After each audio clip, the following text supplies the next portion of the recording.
Welcome to the Speak Your Piece podcast, NBA playoff preview part 2, with SYP creator Fuji. Fuji, thank you for joining us. A, sick hat. Thank you.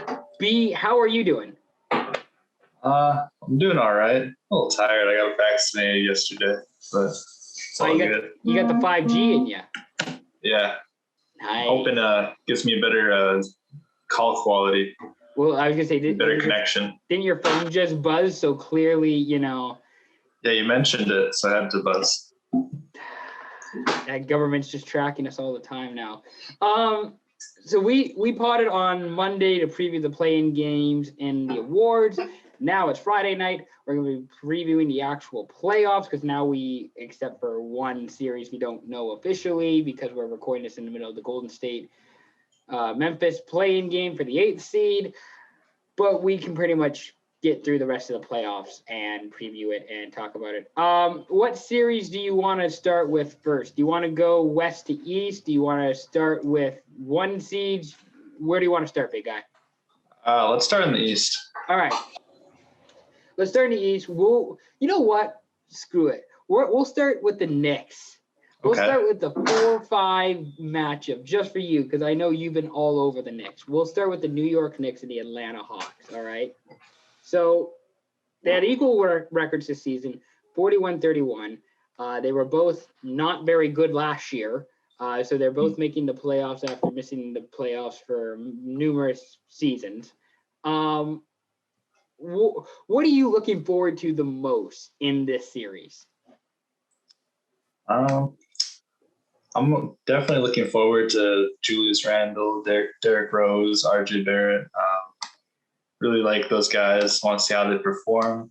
I just really like the Knicks this year because they're just so tough and everybody buys in. They're a great defensive team, and they've got guys who can score almost at will sometimes. I'm really excited for them, especially since they'll have 15,000 fans on the first day. It'd be amazing to be an MSG in that game one. That's gonna rock, is having all those fans there. Yeah, for sure. It's a young team, but it also has a lot of really quality veterans, and I'm just really excited to watch that series. So one of our big fans, Max Kleben, who listens to the podcast, he wanted to know your thoughts on the Knicks, and you kind of just gave your thoughts on the Knicks. And I guess the question to follow up that will be, how far do you think the Knicks actually go? Do you think this is just a first-round win and then they're eliminated, or do you think there's actual potential for this team to go on a long run?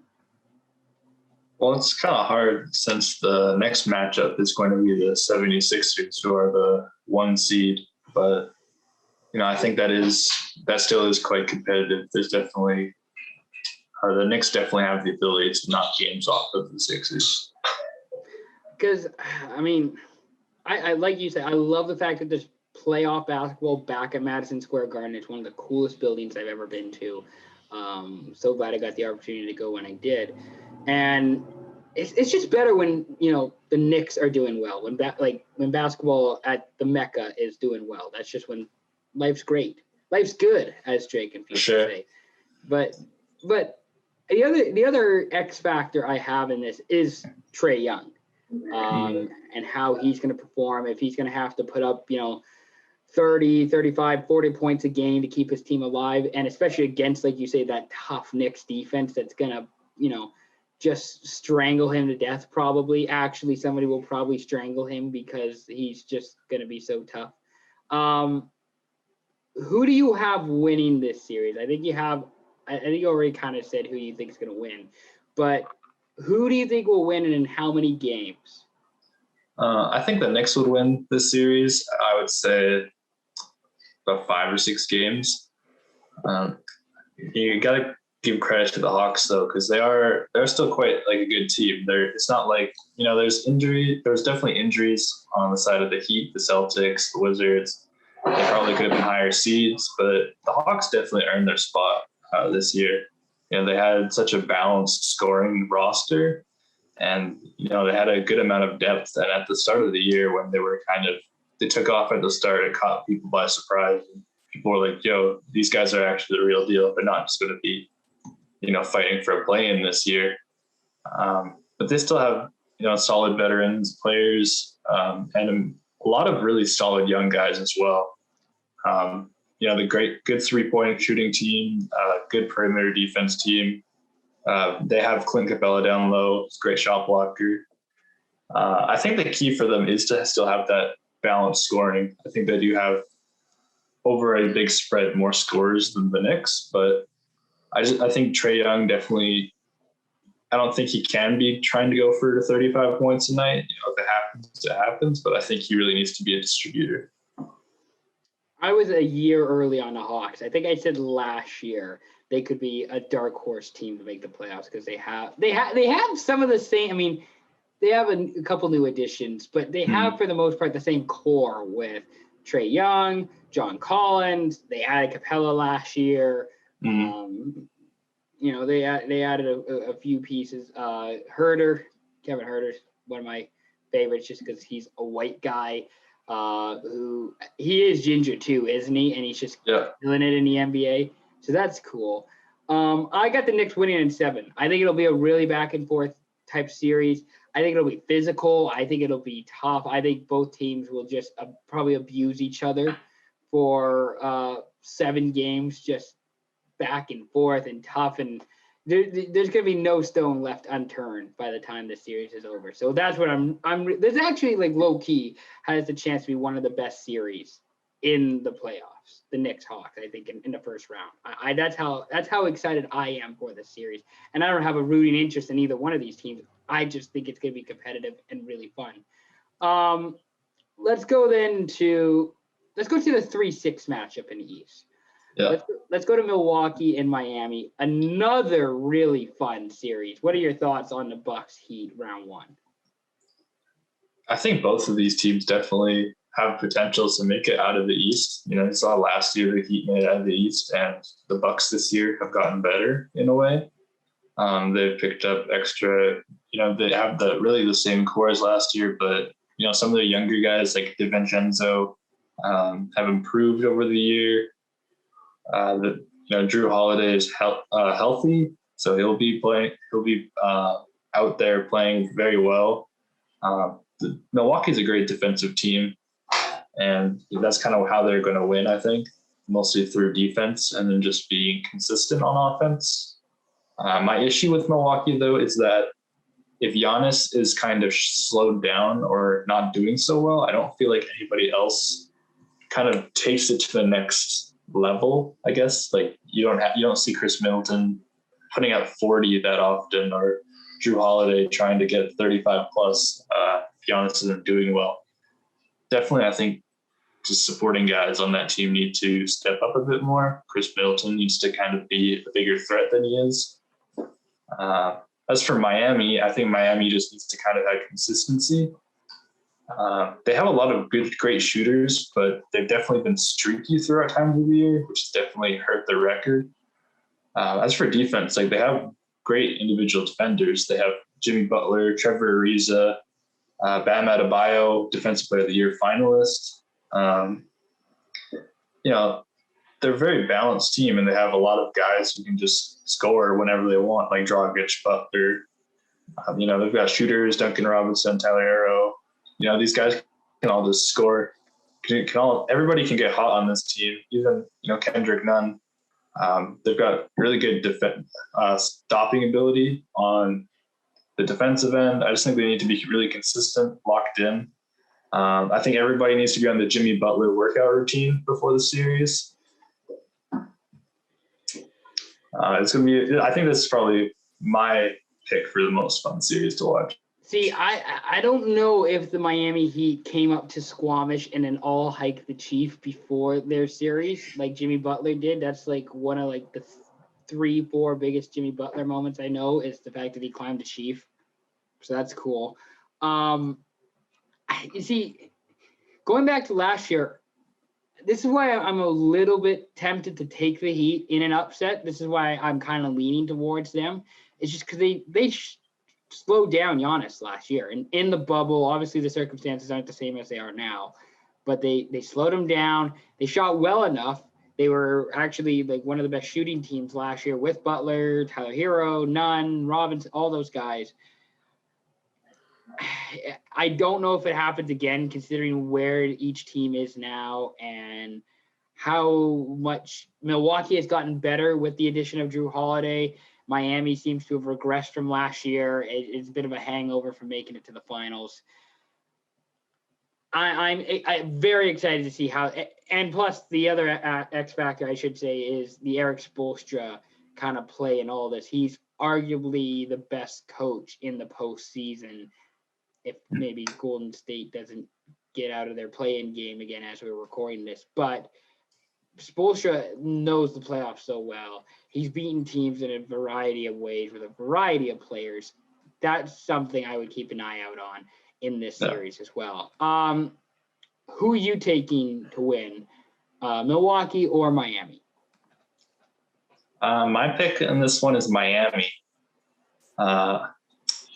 I think they have Giannis figured out, and I don't really know if everybody else will step up. I think the biggest performance I recall last year was Brook Lopez in Game 1 versus the Raptors, or something like that. No, it was 2 years before, actually. 2 years, I think, yeah. My memory's not that great right now, but nobody, I think, has a great memory at this point.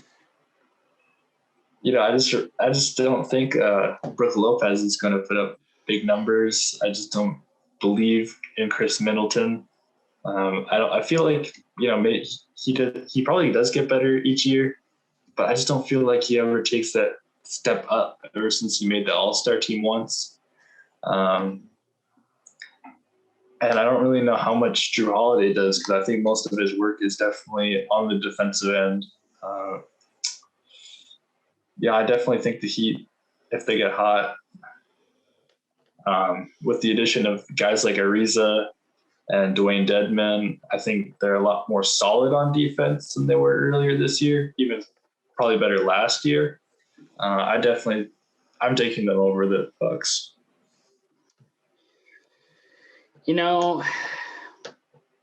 I really want to pick Milwaukee. I think it would be a really cool story to see Giannis advance and, maybe Giannis go for a title. I think that'd be really cool. I'm going to go with the Miami upset too. I think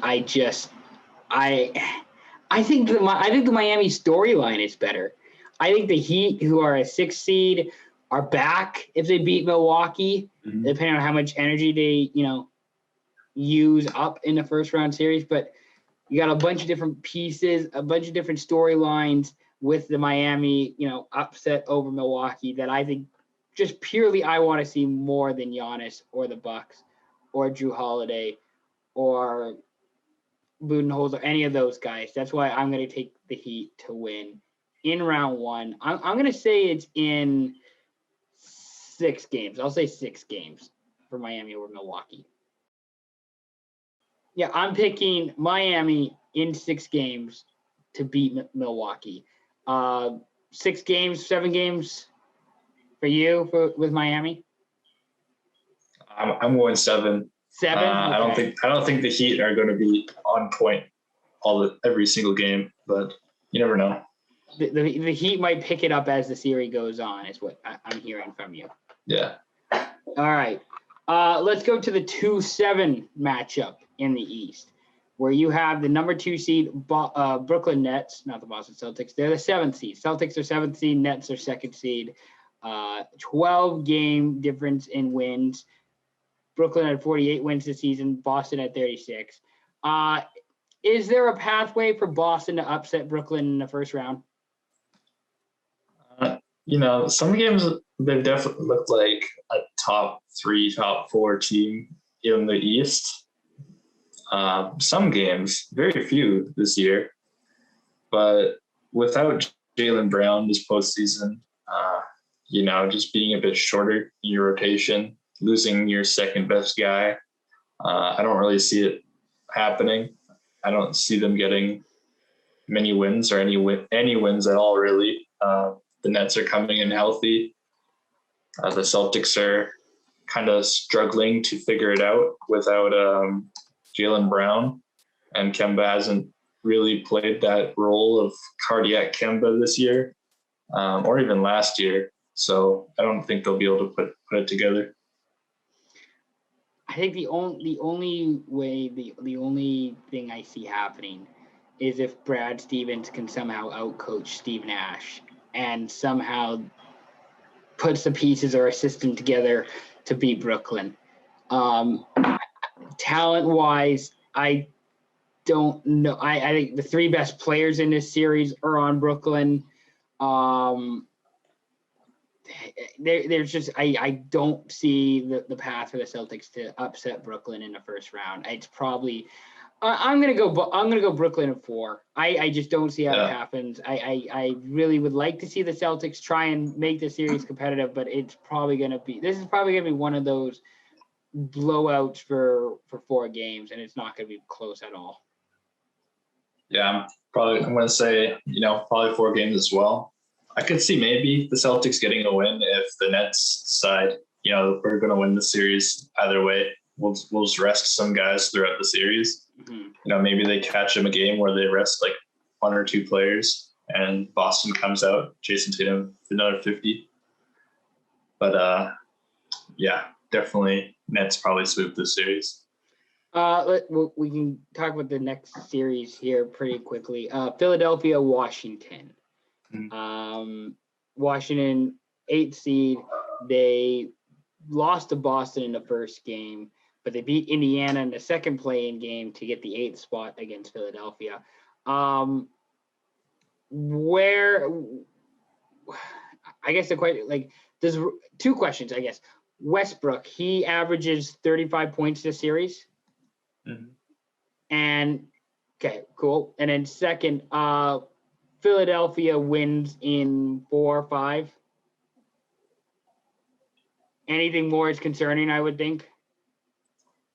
Yeah, I don't really see the Wizards getting wins in this series, to be honest. I think Ben Simmons is pretty good as an on-ball defender. I think he'll limit either Westbrook or Beal.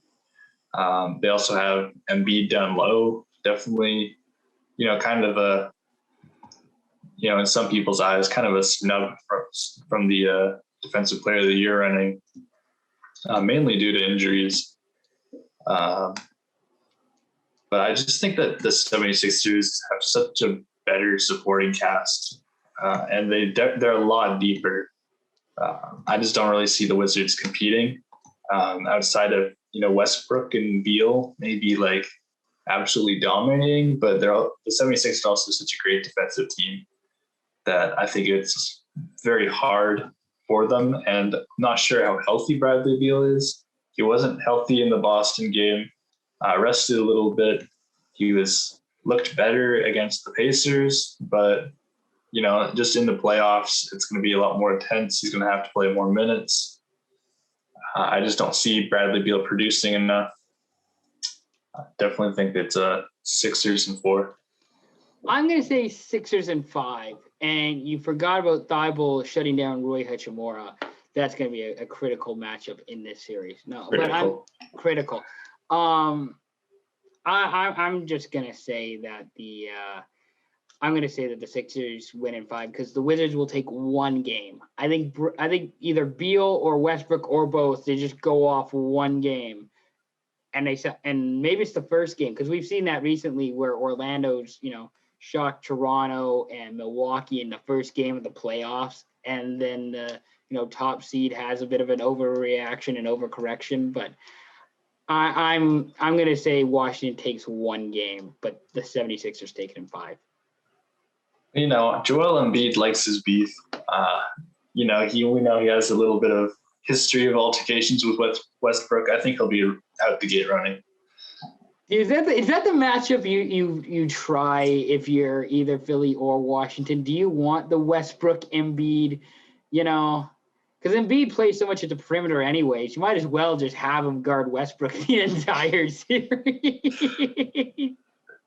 Maybe not guard Westbrook, but if you're at a home game, you definitely play into the Embiid hype.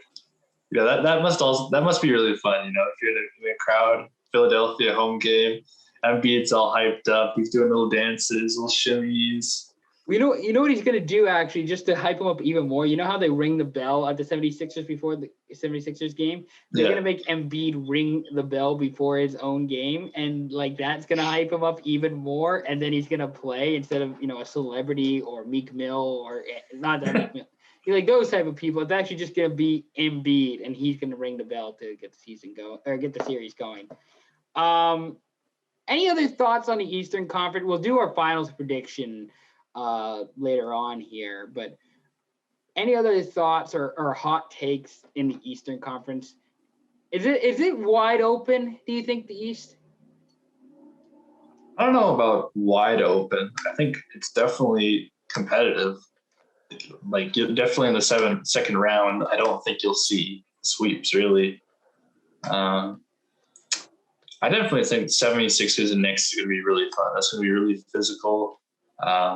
We know everybody, we know these teams don't back down from other teams. They're pretty tough players. That one's going to be really fun to watch if that ends up being the matchup. I think it kind of just goes how the standings go, but definitely, in the semis, in the conference finals, I think those are pretty close. It's hard to predict those ones, but it'll be fun to watch. I'm kind of rooting for, because I've picked Philly to play Miami and I've picked New York to play Brooklyn. The Bam Adebayo Embiid matchup would be really fun. I think really exciting. And just the New York rivalry too, I think would be really cool. Utah and maybe Golden State, maybe Memphis would be the 1 versus 8. Phoenix versus LA is the 2-7. The 3-6 is Denver Portland, and the 4-5 is Clippers Mavericks. I was about to say Nuggets again. Clippers Mavericks 4-5. Do you want to start with the Clippers Mavericks and then kind of do what we did in the East? We'll go 4-5 and then work our way back up. Yeah, sure. All right. So then let's do Clippers Mavs. What do you think is going to be the difference in this series? Is it the Clippers actually getting their shit together and maybe, being the elite team we all think they are? Yeah, for sure. Reggie Jackson's healthy this year. He wasn't healthy last year. Paul George looks really healthy this year. He's played more games than Kawhi, which is saying something. I hope it's not that, that Paul George thing where he's really good in the regular season and then, his health kind of becomes an issue later in the season. And then you get to the playoffs. Yeah, then you get to the playoffs and then, he's got like a shoulder contusion. He can't shoot. Because a lot of the times he's looked like a MVP in the regular season in some years in Oklahoma. Not really last year in LA because Kawhi was kind of had the better performance, but he's always looked really good in the regular season, and I think he is quite healthy, and I think it's going to be really hard for teams to beat the Clippers if he is healthy.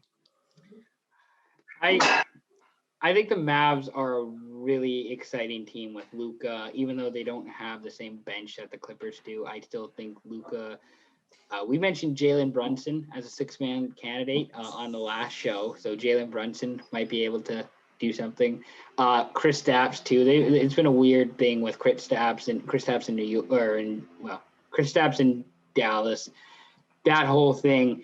I'm kind of leaning towards Dallas upset round 1 over the Clippers because we saw that against Denver. A surprise, 3-1 upset Denver over the Clippers last year in the playoffs. Yeah, the reverse sweep. Yeah, reverse sweep. Who are you taking in this series and why? I'm taking the Clippers in this series because I think versus the Clippers of last year, they've definitely lost some pieces like Trez and Lou Williams, but they've managed to replace them with, Serge Ibaka. They've got Nicholas Batum now as well, Luke Kennard, Rondo as well. They've just traded kind of X factor kind of niche guys for guys who are more consistent, better defenders. They just provide a bit more for your team overall.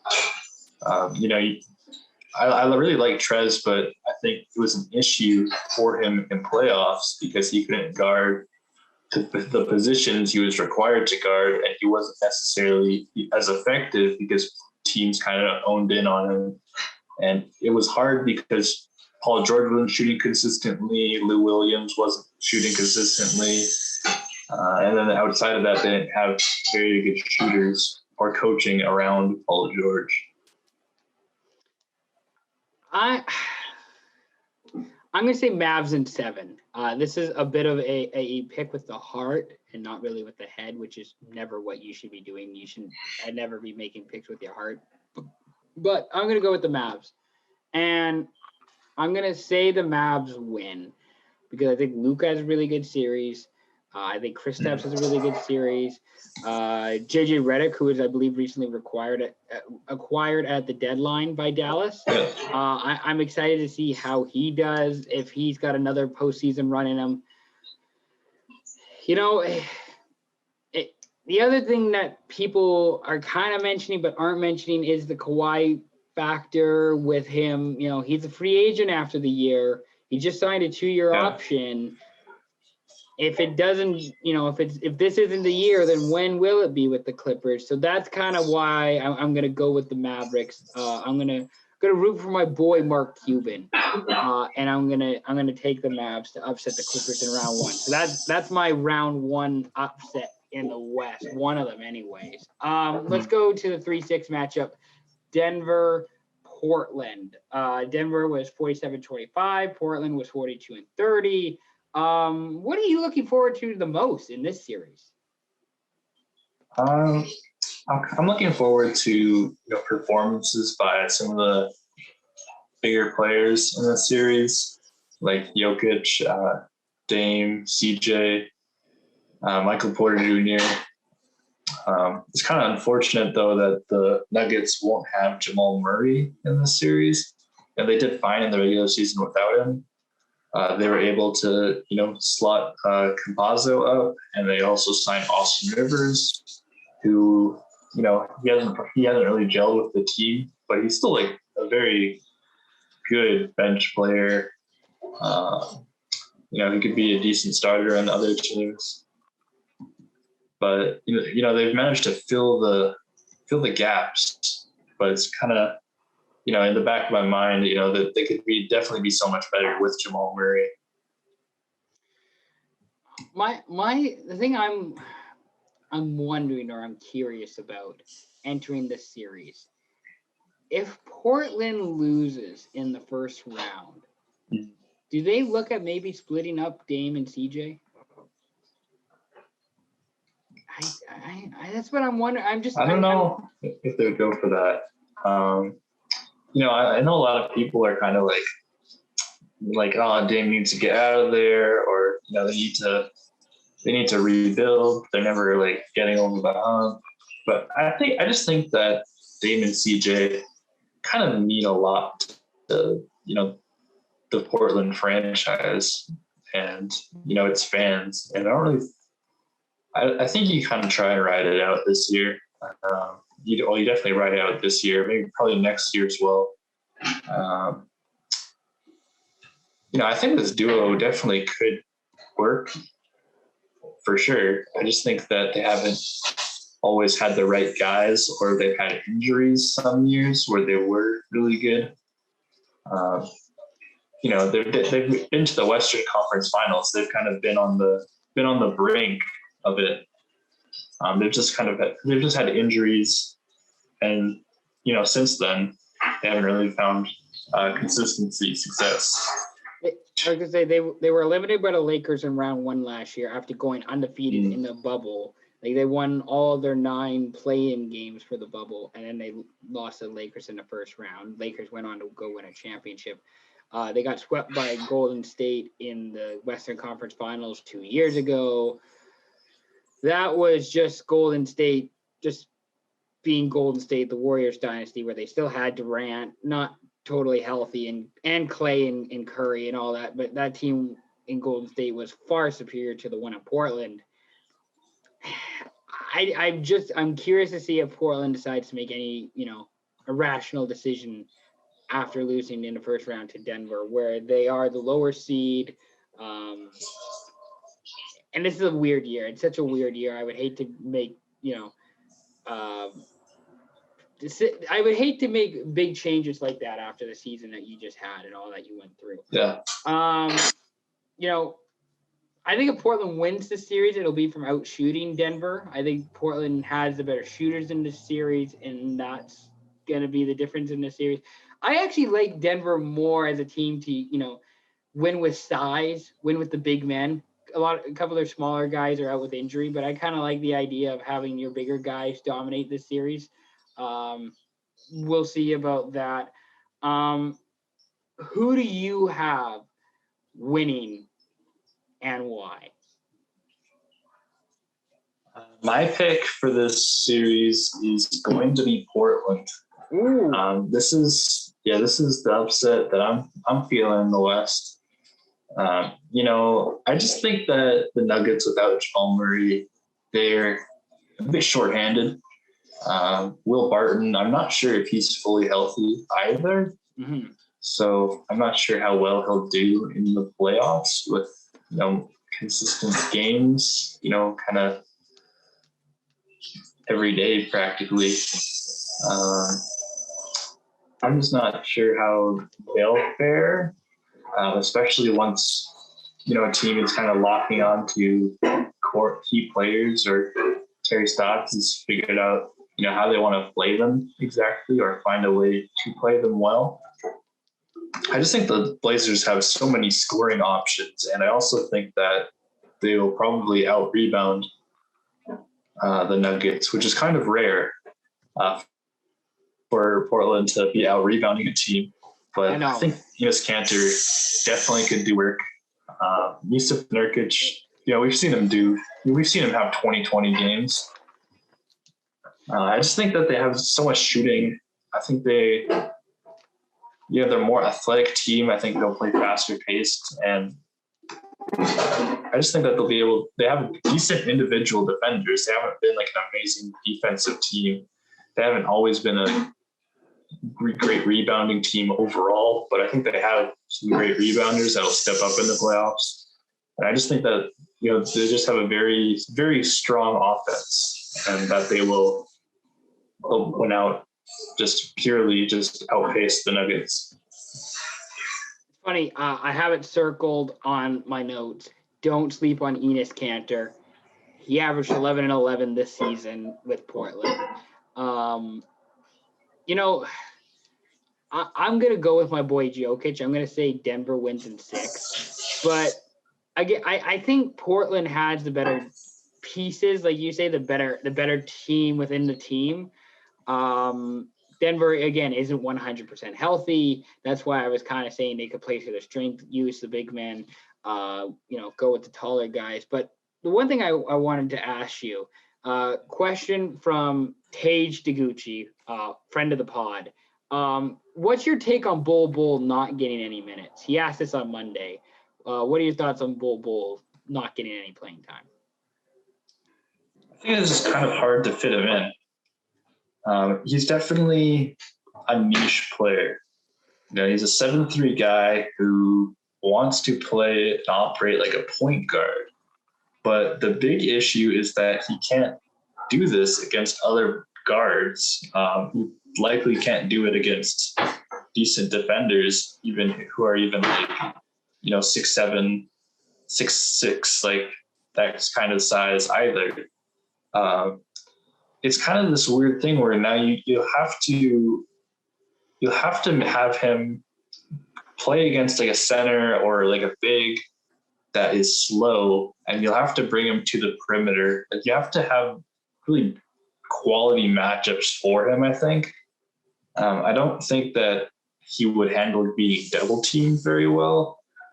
He can always prove me wrong, but just based on sample size and how he hasn't really played against that many quality teams, It's a big question mark. And on defense, he's definitely a liability. Like, he's big, he can be a shot blocker, but he's really lanky. Like, this dude is like 200 pounds and he's 7'3". He could definitely be like a good shooter, like underrated playmaking ability, but I just don't think he has the weight to play defense, and he's not quick, fast enough to guard smaller guys either. If he lost a foot, he might be okay. It might work if he lost a foot and added some speed. Maybe we'll get the Bull Cantor matchup that we've all been waiting for this postseason. Don't tell me you wouldn't be interested in that. Excuse me. It's gonna make Ennis look like Shaq. Is Enes Kanter prime Shaq? We'll find out in the series. So Fuji's got Portland. I got Denver. That's gonna be a really fascinating series to see who wins that and who comes out on top there. Let's go to the 2-7 matchup in the West. Our LA Lakers are the 7th seed going up against the 2 seed Phoenix Suns. First of all, good season for Phoenix. I want to throw that out there. They basically went undefeated in the bubble last year, one of the last teams to get into the bubble, then went undefeated and still missed the playoffs. That's how bad they were last year. And now they're a 2nd seed in the West. So kudos to Phoenix, kudos to Chris Paul, Devin Booker, DeAndre Ayton. Fuji, how confident are you in the Lakers winning this series? I'm not that confident. The Golden State came out and did as well as their collective team could. And they still nearly beat the Lakers. It came down to LeBron hitting a clutch 3. It's kind of hard to think that they would compete against the Suns and bring it every night if they struggled with a team like the Warriors. Just because if you think the Warriors are bad, bad matchup, like running around the arc, their 3-point shooting. Phoenix is, the worst, probably one of the worst matchups in the entire league for if you're afraid of 3-point shooting. We saw in the Golden State game that Andre Drummond's minutes were insanely reduced, and we saw Trez minutes very limited, only coming out in certain matchups against the Warriors, which they had less shooters on the floor. The Suns, they're like a good defensive team. They're very good 3-point shooting team. They work the ball very well. I think they could outpace the Lakers in a way if they're set up and on defense. The Lakers, very good defensive team, one of the top-rated defensive teams, even while they were missing their star players most of the year. I think the saving thing for the Lakers is that down low, I think Anthony Davis will be like absolutely dominating at DeAndre Ayton. And LeBron, they don't really have an answer for LeBron either. It's just kind of, Phoenix kind of has to outpace the Lakers in a way that, they can't really keep up. Obviously, the Lakers are a bit slower, but they're still amazing. Like on defense, if they're forcing turnovers, they're cleaning the boards, they'll crush you.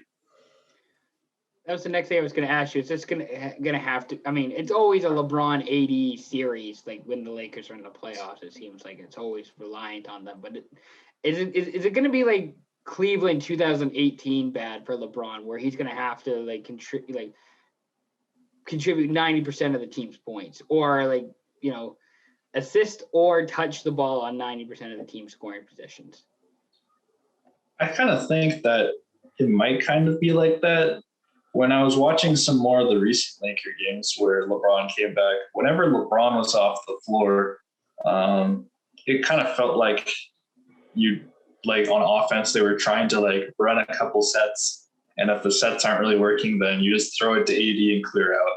Like it's just AD doing isolation plays every time after that, or like unless they find some like really easy backdoor cut or easy open shot. They just don't really have the ball movement when LeBron's not on the floor.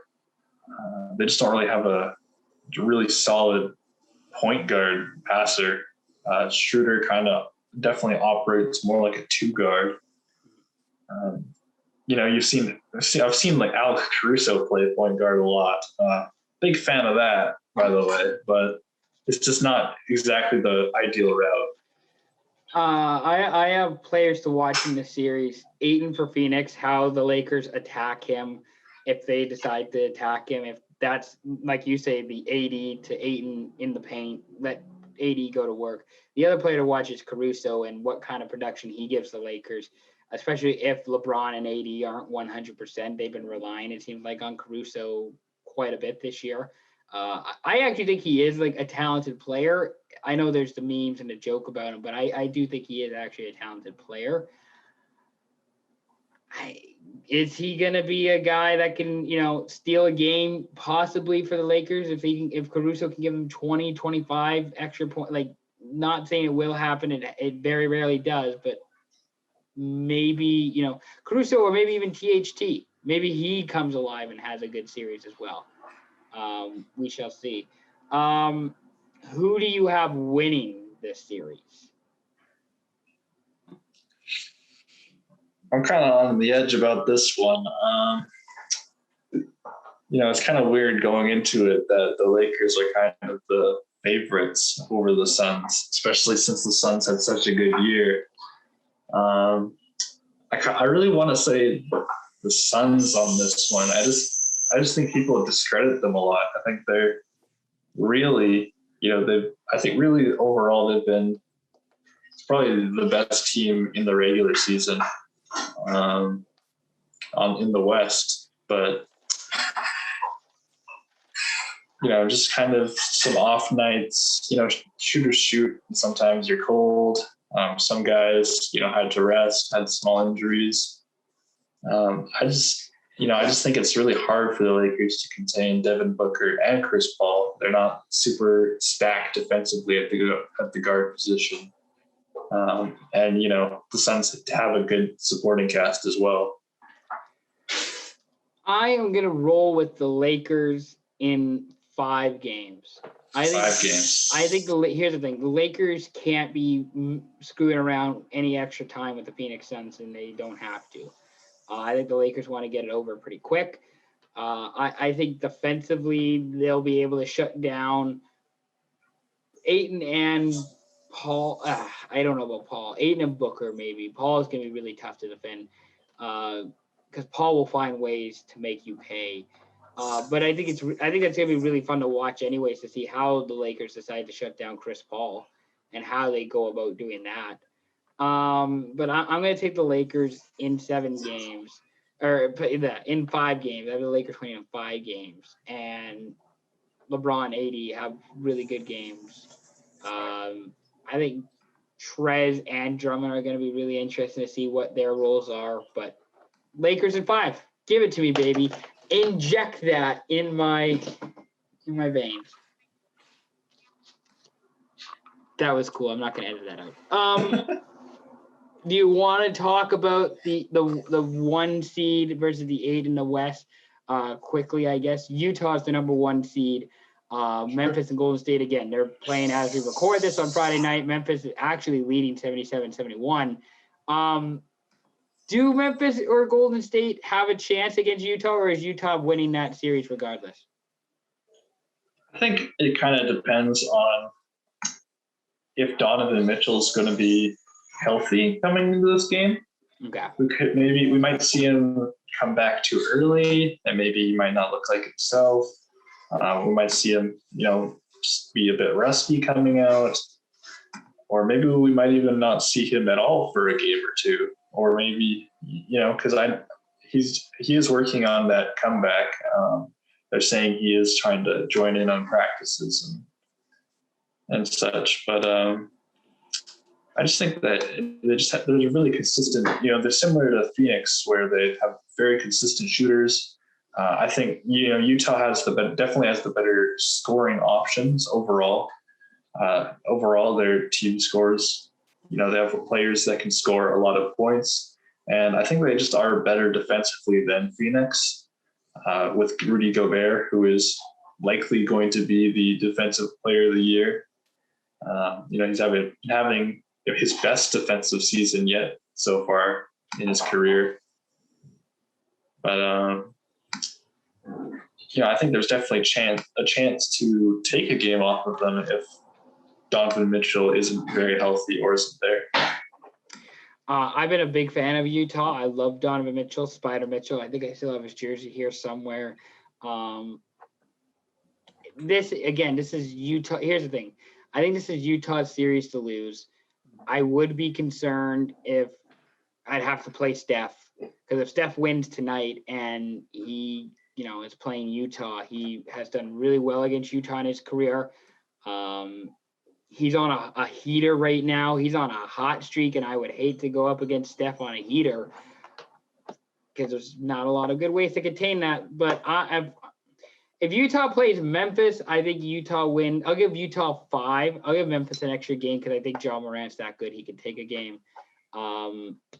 If they play Golden State, I'll say Utah in 7. Because I think that's also just how good Steph is and because I think that's just how good Steph is and how good Golden State is. I think it goes 7. But Utah should beat, I think, both Memphis and Golden State.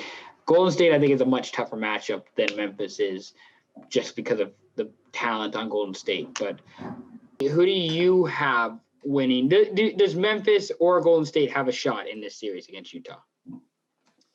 I don't really think so. I think it's a Utah sweep, either one.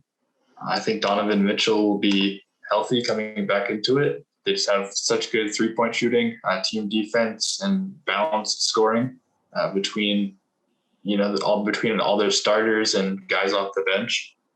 I think it's going to be a real struggle for either one of the teams. You kind of look right now at the Warriors Memphis game, and there are only 3 Warriors in double figures. Steph Curry with 26, and the other 2 in double figures are Andrew Wiggins and Kent Bazemore. It's not really an amazing supporting cast right there. If I was a GM, I think I would get at least one person who could help Steph Curry. But Bob Myers didn't do that this year. I just think that everyone's like, oh, how do you stop Curry? How do you stop Curry? I just think that the rest of the Warriors are just so shaky, so inconsistent that you could just suppress all the rest of them. And Steph Curry, he could have 40, 50 points, and it's just it might not even matter. And then on the Memphis side, I think Memphis is a bit more competitive in the matchup because they're definitely more athletic. But I just don't think that they have, and I don't think they have. They're definitely like one guy off.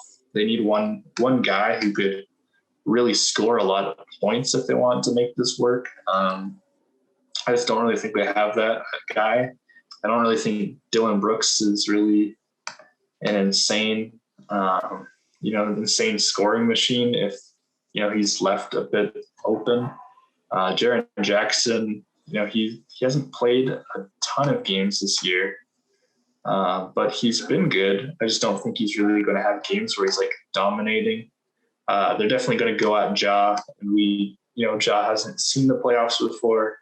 Utah's a very good defensive team. I think he would probably struggle, especially with like good guards like Mike Conley, defensive guards. I think he would definitely struggle. I just don't really think he has enough help on that team.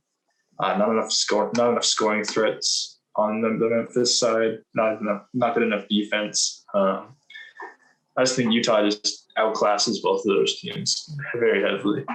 As we're recording this right now, it's 78-73 Memphis over Golden State in the third quarter. And anything's possible with Curry out there. Who knows what's going to happen? All right. 2 more segments left. I want to get your finals pick from you, and then we have one more question that people want to ask on the podcast. Fuji, who do you have winning the NBA championship this season? An East team and a West team. Who do you got? My finals pick would be Nets and Suns. That would be our Nets. No, not the Suns. Nets Clippers. That would be my matchup. Oh, that's even worse. Oh. Yeah, that would be my matchup. Oh, gross. And then who wins and how many games? I think the Nets would win. I think the Nets would win in, like 5 or 6 games. I like your Suns pick better because I think that's cooler than the Clippers. But yeah, that sounds about right. I am gonna go because I am such a homer. I am such a biased person. I have the Lakers beating the 76ers in 7 games. Okay. I think the 76ers do it. They get all the way. I'm going to go opposite. A lot of people are going to put money on Brooklyn. I'm going to put money on Philadelphia. I'm going to take Philly to get to the finals, shut down all those guys somehow, and make it work. So I'm going to go Lakers over 76ers in 7. There we go. Okay. That's our finals pick. Do you have a sleeper team or a team that, could make a deep run? Well, in the West, I kind of gave it away. I said the Clippers. Yes, Clippers. I'm kind of, I'm not like a fan of like the Clippers franchise, but like I like how they built the team this year. I thought they did a much better job this year.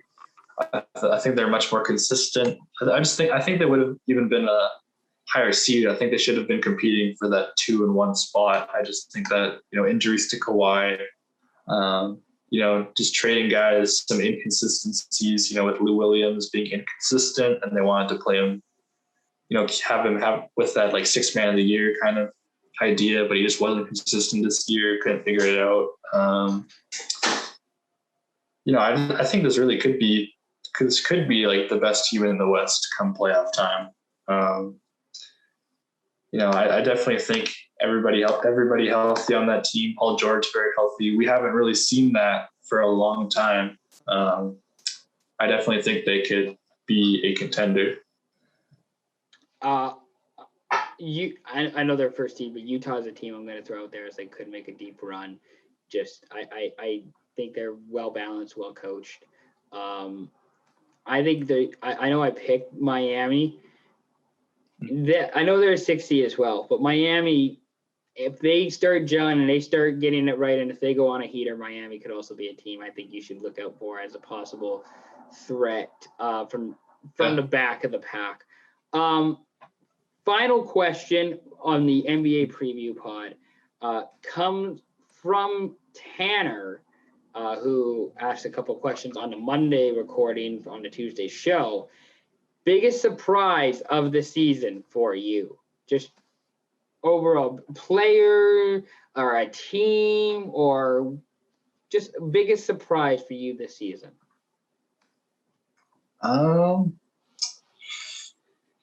Definitely would have to go with the Suns and the Wizards. Those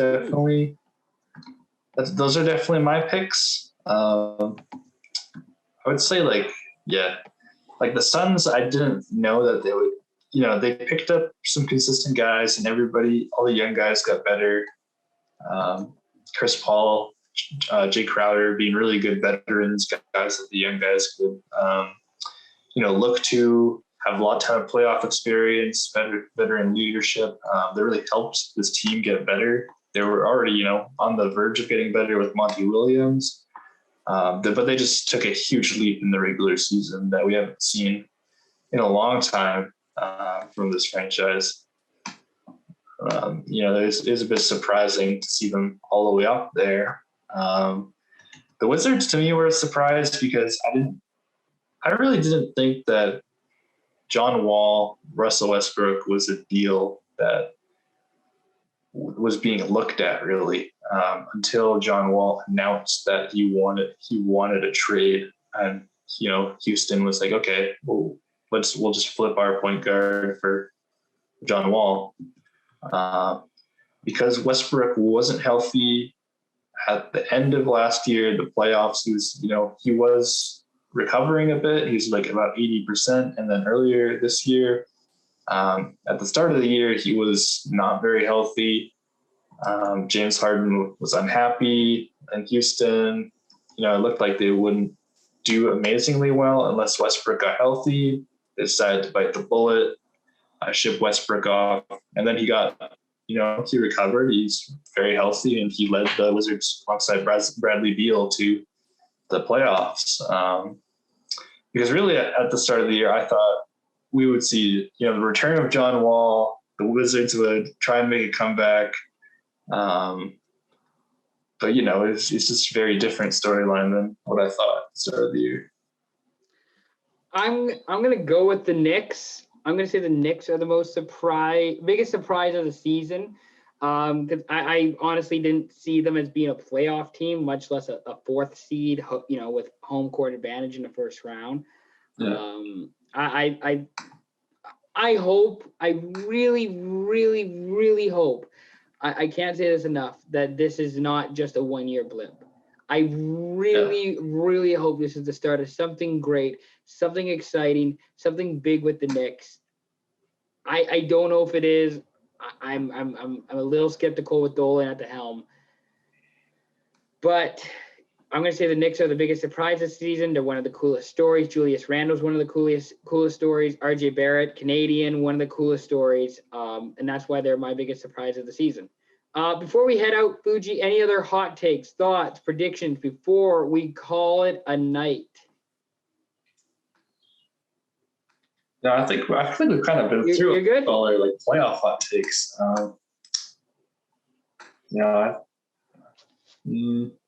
If the Nets win a championship, who's the playoff MVP for the fucking Nets? I think it's James Harden. I think he works the best with the rest of the team, not just within the big three, but the rest of the team. He's been the best distributor on that team. He was even a top 3 MVP candidate earlier this year when he was healthy. It's just that with injuries, it slowed his campaign down a bit. In Houston, when he was playing in Houston, that also hurt his MVP campaign because he wasn't really motivated, wasn't really trying to go out and win games. He was just trying to, get through the games and then hit the strip club. I definitely think James Harden is probably the best player for the Nets. But really the biggest threat is Kevin Durant. All right. Well, Fuji, thank you for taking the time to do 2 podcasts with us this week. So glad that we can have the NBA playoffs in as close to a normal fashion as we can. Be sure, if you're listening, to like and subscribe to our YouTube channel. We've got some new content coming out on the YouTube channel. Be sure to listen to us on Spotify, Apple Podcasts, wherever you get your music or podcasts. You know the drill. Be sure to check out our website. We're going to have some more blogs coming up. I'm going to start writing more, which is cool. I got a bunch of stuff I want to write about. Thank you very much, everybody, for listening. Greatly appreciate it. Thank you again to Fuji for coming on. And we'll talk again soon. Peace out. Peace.